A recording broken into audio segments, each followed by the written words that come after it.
हिंदू धर्म रे बा भारतीय संस्कृति रे तुलसी गछ को पूजा करा जाई थाए। गाधोई सारी तुलसी मूल रे पानी देले और तुलसी चौरा मूल रे संजबती लगाइले परिवार सर्वविध मंगल होइथाए।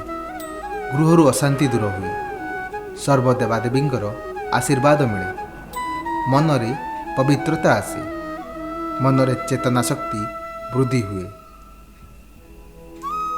घर अगणा रे तुलसी गछ रहिले महामारी आदि विभिन्न रोगरू त्राही मिलता है।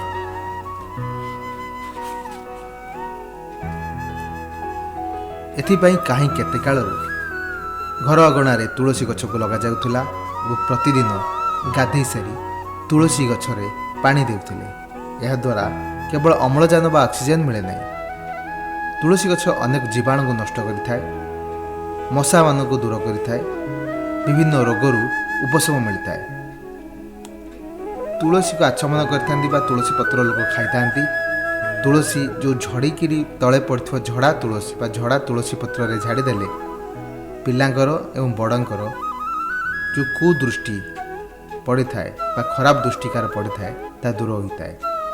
तेणु तुलसी गछ लगेले बहुविध उपकार मिले।